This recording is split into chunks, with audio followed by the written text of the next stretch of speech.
You're watching the Fox 8 10 o'clock news with Neill McNeill, Katie Nordine, and Max Weather Chief Meteorologist Van Denton. Well, tomorrow marks the beginning of tournament play in the 77th edition of North Carolina's oldest professional golf event. And tonight's Newsmaker is in charge of it. This is Mark Brazel's 15th year as director of the Wyndham Championship at the Sedgefield Country Club between Greensboro and High Point, but he sees his job as much more than that. We kind of call this the annual Triads Party of the Year.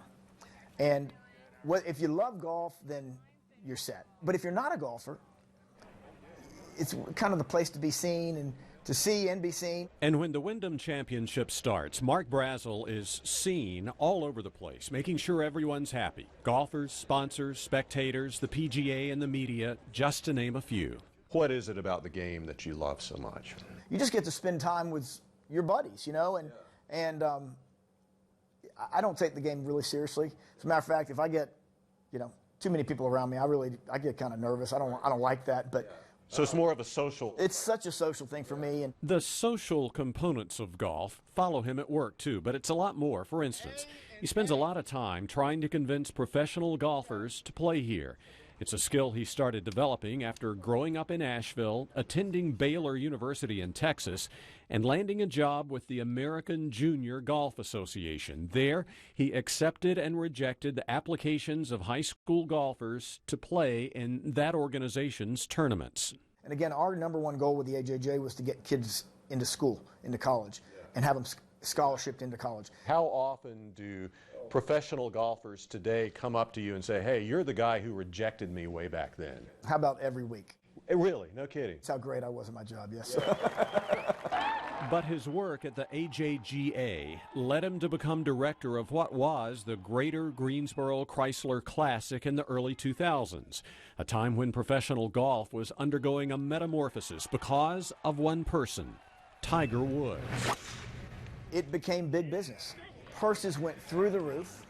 The entire game changed because here's this guy who says hello to the world and he takes on the world and he just starts winning. Brazel quickly realized in this new environment, Greensboro's tournament, which had been run very well over the years by JC volunteers, needed to change. We needed to have a local board, regional board of power players, power hitters, big influence people that could take us to the next level. Brazel found that in Greensboro businessman Bobby Long, who's standing on the right here with last year's champion Davis Love III. Long would become chairman of the Piedmont Triad Charitable Foundation, which to this day operates the tournament and donates more than $1.5 million a year to local charities. It's a tournament that reached its pinnacle recently because of, you guessed it, Tiger Woods. A year later, I'm still blown away by his impact. Okay, he's not playing right now. He won't be here this year. How do you keep from letting this year become a letdown? Let's go back to reality. Yeah. If we don't get him, then let's go back to judging us on the years before. Exactly. But Tiger brought a lot of newcomers to this tournament. And that was wonderful for us because some of those are going to return because they said, man, this was a lot of fun. We interviewed quite a few of them last year, and they're like, we didn't know how good this was. In fact, the Wyndham was named the most fan-friendly event on the PGA Tour last year. Another key to successfully reinventing this tournament that Brazel and Bobby Long did was securing big regional sponsors. BB&T of Winston-Salem, Glen Raven of Burlington, and North State of High Point, among others. They turned it into not just a Greensboro event, but a regional rallying point for economic development that has an economic impact of $30 to $35 million a year.